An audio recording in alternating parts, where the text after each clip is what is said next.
Hi అండి, welcome back to our channel. ఈ సంవత్సరం అయితే మా మల్లి చెట్టు చాలా పువ్వులు తక్కువ పూసిందండి. మరి ఏంటో తెలియట్లేదు. దీనికి మళ్ళీ చాలా సదుపాయం చేసుకొచ్చాను నేను. అయినా కానీ పువ్వులు తక్కువగానే పూసింది. రోజుకు ఒక 5-6 పువ్వులు అలా ఇడుస్తున్నాయి. ఇదైతే టమాటా మొక్క అండి. గుత్తి కింద 5 కాయలు అయితే కాసింది. ఇంకా పూత అయితే చాలా పూత వచ్చింది. ఈరోజు కర్రీ అయితే బీట్రూటు క్యారెట్ ఫ్రై చేద్దామని క్యారెట్ తురుముకుని పక్కన పెట్టుకున్నానండి. కట్ చేసుకుని చిన్న ముక్కల కింద. అలాగే బీట్రూట్ కూడా ఉల్లిపాయ సైజు ముక్కల్లా కట్ చేసుకుని పక్కన పెట్టుకున్నాను. కారం కోసం 4 పచ్చిమిరకాయలు తీసుకున్నాను.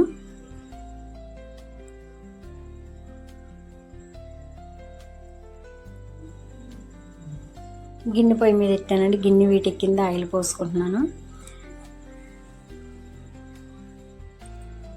కరివేపాకు, జీలకర్ర, ఎండుమిరపకాయ. ముందుగా అయితే గుళ్ళు మినపప్పు ఆవగింజలో వేసుకున్నానండి.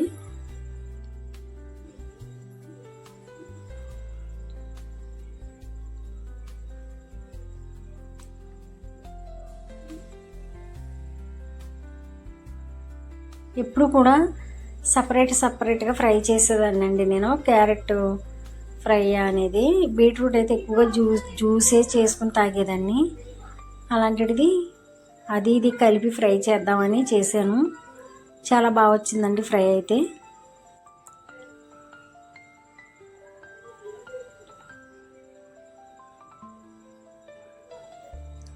అలాగే వెల్లుల్లిపాయ రెల్లలు కూడా వేసుకున్నానండి. ఈ వేగిన తర్వాత మనం కరివేపాకు అనేది వేసుకోవాలి. కరివేపాకు వేసుకున్న వెంటనే మూత పెట్టుకోవాలండి అలా, ఎందుకంటే కొంచెం మీదకి చిమ్ముతుంది కదా.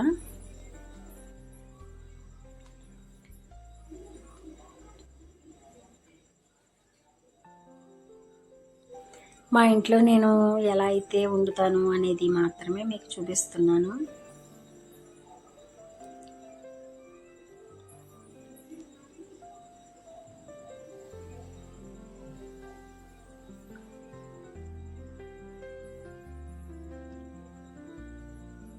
ఒకసారి తాలింపు దినుసులు వేగినాయి కదా, ఈ ముక్కలు వేసుకున్నాక మొత్తం ఆ ఫ్లేవర్ అనేది ఇలా కలిపితే ముక్కలకు అనేది చక్కగా పడుతుందండి. మంచి కలర్ఫుల్గా భలే ఉంది కదా.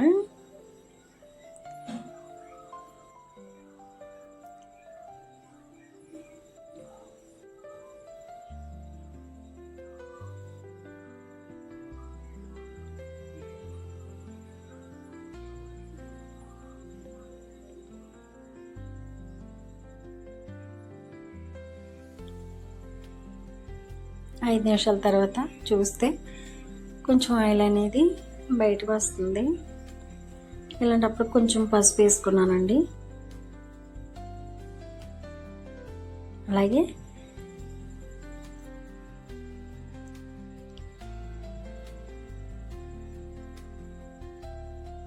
రెండు స్పూన్లు సాల్ట్ వేసుకున్నాను.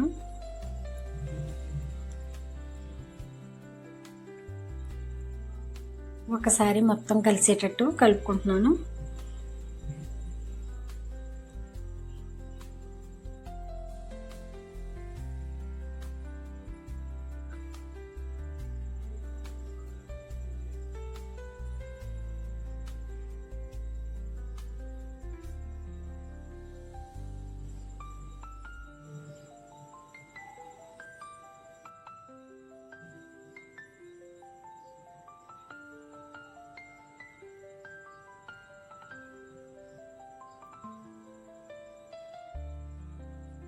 నేను సిమ్లో పెట్టేసి చాలాసేపు అయితే ఉంచానండి. ఇలాగా పసుపును కొంచెం సాల్ట్ వేసేసి చాలాసేపు, ఒక అరగంట సేపు అలా సిమ్లో పెట్టేసాను. చక్కగా ఉడికిపోయింది. మీకు టక్కన అయిపోయినట్టు చూపించాను కానీ చాలాసేపటికైతే ఉడికిందండి ఇది. లాస్ట్లో కర్రీ అయితే అయిపోయింది కదా, ఫ్రై కరివేపాకుతో గార్నిష్ చేసుకున్నాను. అలాగే దీనికి కాంబినేషన్గా చారు అయితే పెట్టానండి. సమ్మర్ అయితే వచ్చేసింది కదా, అప్పుడప్పుడు చారు అని వడియాలు ఇవి వేయించుకుంటా ఉంటే బాగుంటుంది అన్నమాట. చారు అయితే పెట్టాను. ఇదేంటనుకుంటున్నారా, కాఫీ పొడి, ఒక నిమ్మ చెక్క, కొంచెం పసుపు, కొంచెం పాలు వేసి నేను మొహానికి పెట్టుకుంటానండి అప్పుడప్పుడు. ఇలాగా నిమ్మగింజ ఉంది అందులోను.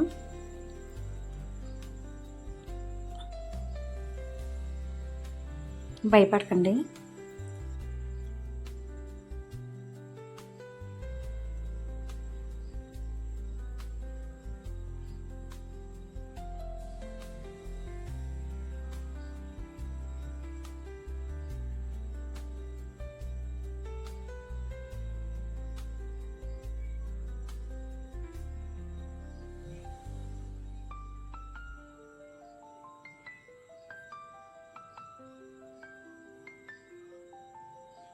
వంట అయిపోగానే ఫేస్ ప్యాక్ అయితే చేసుకుని మొహానికి అయితే అప్లై చేశాను.